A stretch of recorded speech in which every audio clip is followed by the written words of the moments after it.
Welcome to the deep dive.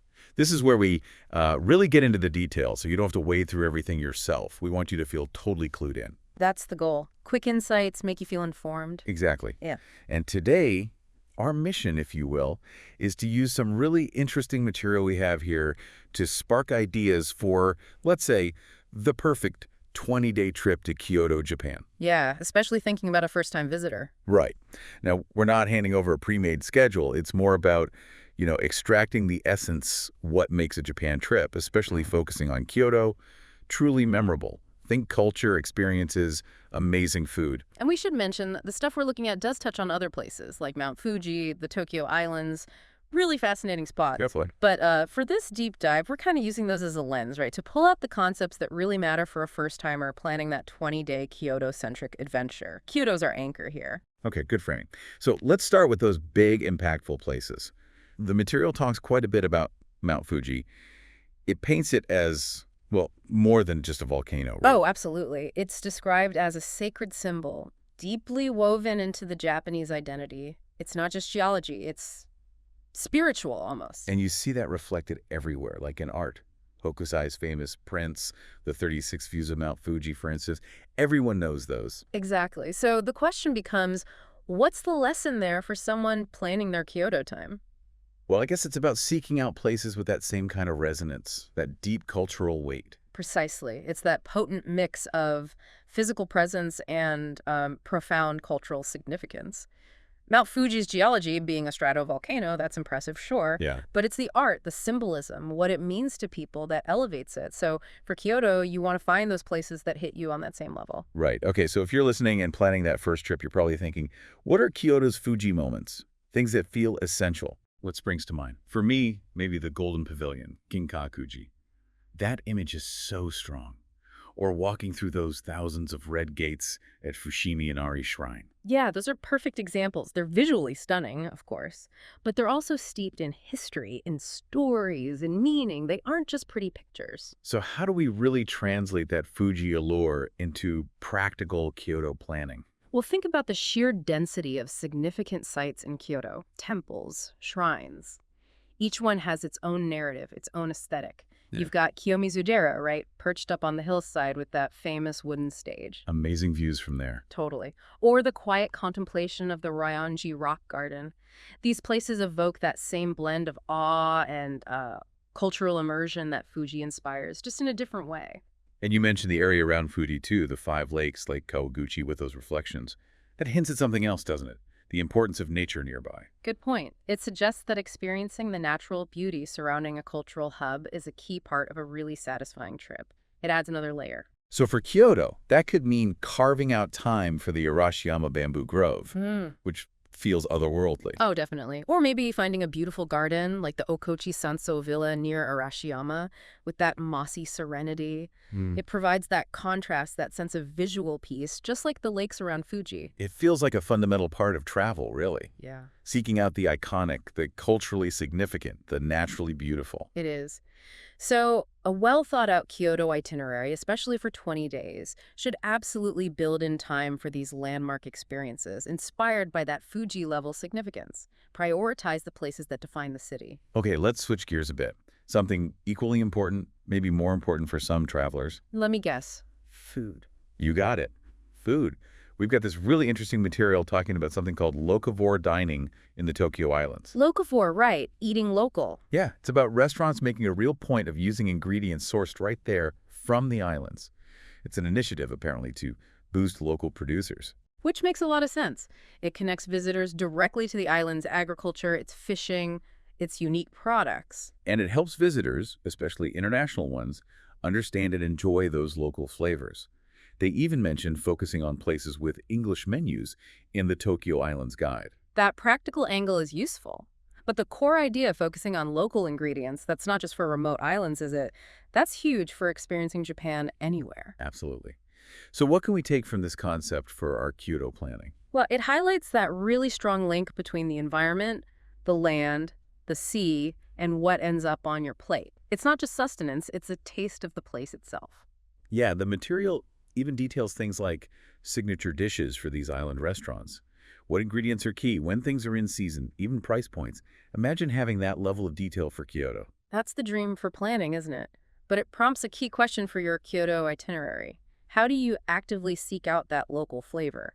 How do you experience Kyoto through its food? Kyoto has such a famous food culture, kyoryori, that really elegant seasonal cuisine. Exactly. That embodies the principle perfectly. Meticulous preparation, focus on what's fresh right now.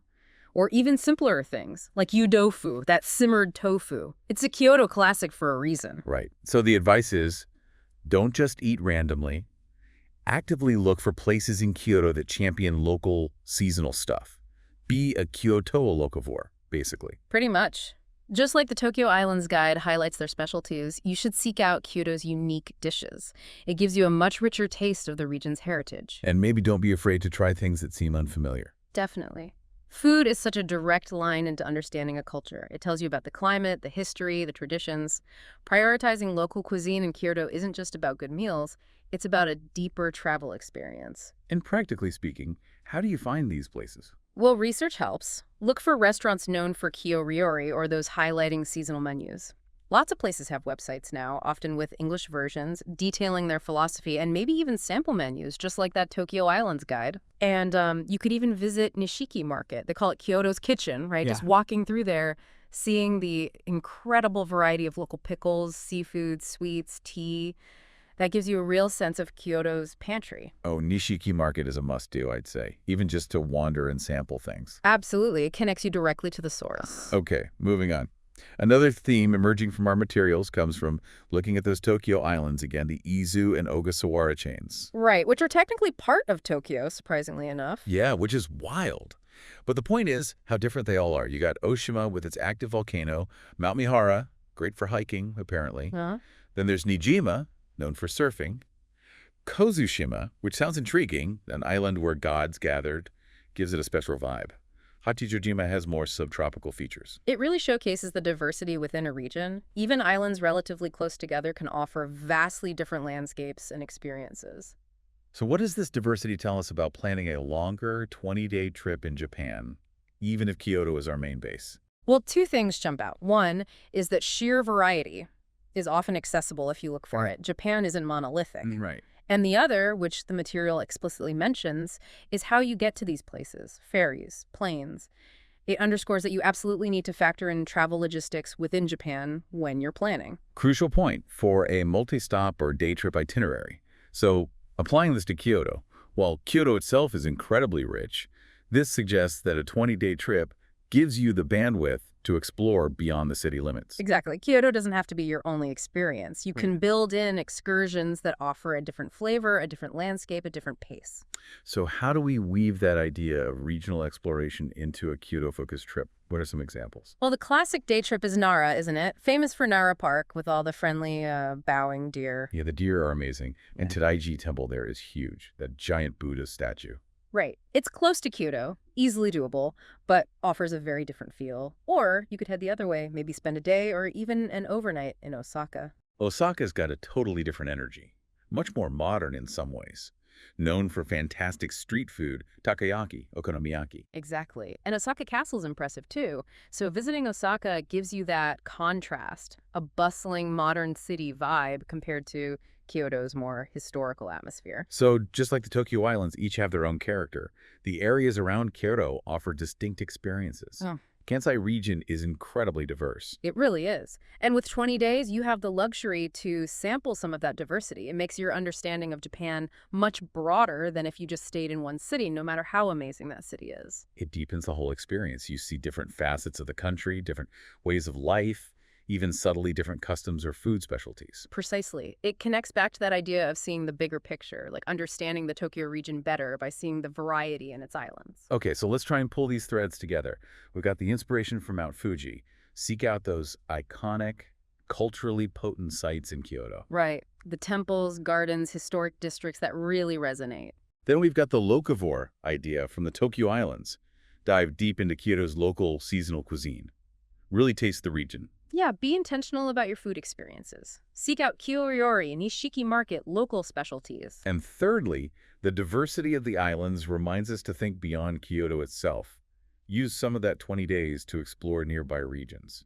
Definitely. Consider day trips or short stays in places like Nara or Osaka, or maybe even further afield depending on your interest, perhaps Lake Biwa, or even towards the coast. Good point. Which brings us to the practical side. Just like the island info stress transport. You absolutely have to research your transport within Japan. The train system is phenomenal, obviously. The Shinkansen bullet train is efficient, fast. A must-try experience in itself. It really is. But you need to figure out routes, maybe look into rail passes depending on your itinerary, understand local buses or subways in Kyoto itself. Logistics are key for a smooth trip, especially with multiple stops. So putting it all together for someone listening, research Kyoto's icons, eat locally and seasonally, explore regionally, and plan your transport. That seems like a solid framework. It is, but there's one more crucial layer, I think. It's about you, the traveler. Personalization. Exactly. What gets you excited? We've used Fuji and the islands as inspiration for types of experiences, iconic sites, local food, regional diversity. But what specifics appeal most? Are you obsessed with Japanese gardens? Or maybe modern art? Or traditional crafts? Or are you a huge history buff who wants to see every castle? Or maybe hiking and nature are your main things? Right, so use these concepts, iconic, local, diverse, but filter them through your own passions. A 20-day itinerary gives you space to really lean into what you love. That's the key to making it your perfect trip, not just a trip. Tailor it. Use the examples we've talked about as a springboard for your own research based on your interests. Okay, so as we wrap up this deep dive, Yeah. we didn't literally draw a 20-day map for Kyoto. No, the materials weren't designed for that, and that wasn't really the goal today. Right. But what we did uncover, I think, are some really valuable guiding principles.